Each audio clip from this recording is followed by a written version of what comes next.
বয়সভিত্তিক ফুটবল নিয়ে Bangladesh football federation যে খুব বেশি ভাবে না সেটা তো আমরা দেখতেই পাচ্ছি বা আগেও দেখেছি।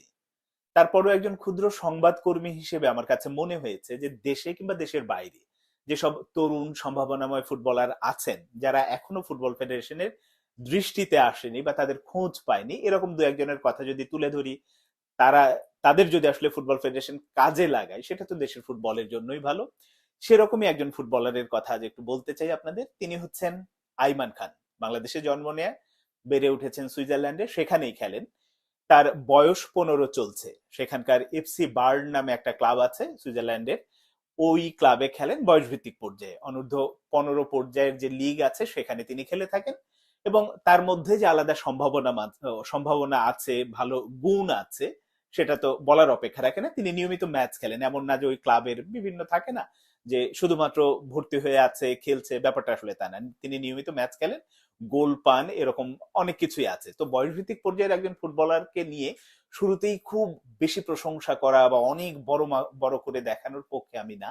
কারণ প্রত্যেকটা ধাপে ধাপে তাকে আসলে শিখতে হবে, যেতে হবে, একটা পর্যায়ের ভেতর দিয়ে অনেক সম্ভাবনা থাকে হারিয়ে যায়। কিন্তু তার ভেতরে তার পরিবারের যে আকাঙ্ক্ষা বা তার পরিবারের যে ইচ্ছাটা, তিনি একজন ফুটবলার হোক, তার পেছনে যে শ্রম দেয়া, যে এই ব্যাপারটা লেগে থাকলে সেখান থেকে ভালো কিছু আসতে পারে। এবং সেই সম্ভাবনাটা আছে জন্য আমি সেই কথাটা বলছি।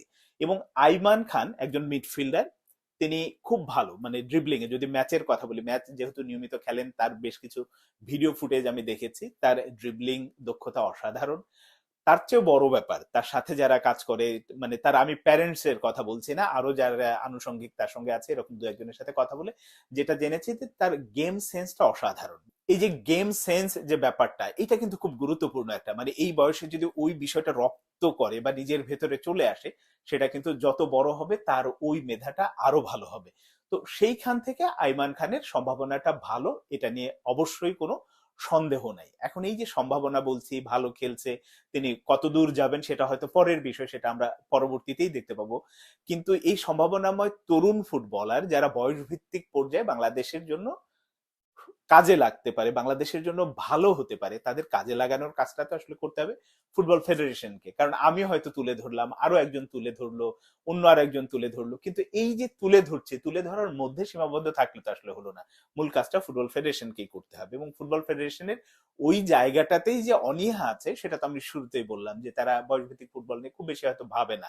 যদি ভাবতো তাহলে আমরা কিন্তু এই যে তাসিন হোসেন, যিনি সুইডেন দলের ডাক পেয়েছেন, তো তিনি আবার ট্রায়াল দিতে এসেছিলেন, বাংলাদেশের জার্সিতে খেলবেন বলে তিনি ট্রায়াল দিতে এসেছিলেন, কিন্তু শুধুমাত্র ফুটবল ফেডারেশনের গাফিলতিতে তিনি চলে গেলেন হচ্ছে সুইডেনে। এখনো সময় আছে, তাকে ফেরানো যায় কিনা, তার সাথে কথা বলা যায় কিনা, এরকম। আমরা আরহামকে হারাতে বসেছি বলবো, কারণ এখন পর্যন্ত যেহেতু এনওসি বা এরকম ব্যাপার স্যাপার আসেনি, এখনো হয়তো ক্ষীণ সম্ভাবনা আছে। কিন্তু এই যে দুজন সম্ভাবনাময় ফুটবলারের রিসেন্ট সময়ের বললাম, যে যাদের আমরা হারাতে যাচ্ছি বা হারিয়েছি, এর পেছনে তো ফুটবল ফেডারেশনের আসলে কর্মকর্তাদের পরিকল্পনাহীনতা বা বয়সভিত্তিক ফুটবল নিয়ে তাদের যে কোনো আসলে সুনির্দিষ্ট পরিকল্পনা নেই, এগুলো হচ্ছে তারই প্রমাণ। তাই যখন আমি আইমান খানের কথা বলছি, সেই আইমান খানদের কাজে লাগানোর কাজটা ফুটবল ফেডারেশনকেই করতে হবে। কিন্তু দুঃখজনক হলেও সত্য যে যে পর্যায়ে, মানে হেড অফ ইউথ বা এরকম এলিট একাডেমির কোচ হিসেবে, হেড কোচ হিসেবে যাদের রাখা হয়েছে, তাদের চিন্তা ভাবনাটাই এখনো সেই সেকেলে পর্যায়ে পড়ে আছে, যে আমার লোকাল প্লেয়ারকে আগে প্রায়োরিটি দিতে হবে, দেন আমি যদি বংশোদ্ভূত ফুটবলার কাউকে পাওয়া যায় তাকে নেব। কিন্তু এইটা তো আসলে হতে পারে না। তার চিন্তায় যে যেখানেই থাক, তিনিও বাংলাদেশি, সুইজারল্যান্ডে বেড়ে উঠতে পারেন, তিনিও বাংলাদেশি, অস্ট্রেলিয়াতে একজন বেড়ে উঠতে পারেন, কানাডাতে একজন বেড়ে উঠতে পারেন, কিন্তু তিনিও বাংলাদেশি, দেশের জার্সিতে খেলতে চান, দেশকে কিছু দিতে চান।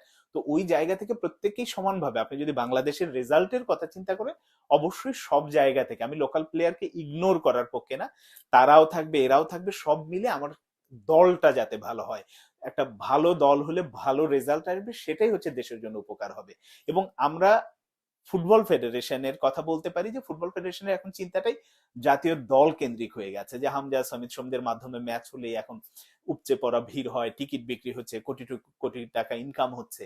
কিন্তু যদি এই যে উন্মাদনাটা, এই যে সফলতা যেটা শুরু হয়েছে, এটাকে যদি দীর্ঘস্থায়ী করতে হয়, দীর্ঘমেয়াদে আসলে ফল পেতে চায়, তাহলে অবশ্যই বয়সভিত্তিক ফুটবলের দিকে নজর দিতে হবে। বয়সভিত্তিক ফুটবলের নজরটা দেয়া মানেই এই যে তাসিন বলি, আরহাম বলি বা আমি আইমান খানের কথা বলছি, এরকম ফুটবলারদের একসাথে করে, কাদির আছে সেই অনূর্ধ্ব 19 সাব চ্যাম্পিয়নশিপ খেলে গেল, এরকম যারা যারা যেখানে যেখানে আছে, আসলে তাদেরকে কাজে লাগিয়ে যখন বয়স ভিত্তিক ফুটবলটা শক্তিশালী হবে, পাইপলাইনটা যত মজবুত হবে, তখন কিন্তু ফলাফলটা বা সাফল্যটা অনেক বেশি দীর্ঘস্থায়ী হবে। তাছাড়া একটা সময় পরে আবার সেই ফুলানো বেলুনের মতোই যখন বাতাস চলে গেলে চুপসে যায়, ওরকম চুপসে পড়বে। সেইটা যাতে না হয়, এই কারণে আসলে এই খেলোয়াড় গুলোর দিকে নজর দেওয়াটা খুবই জরুরি।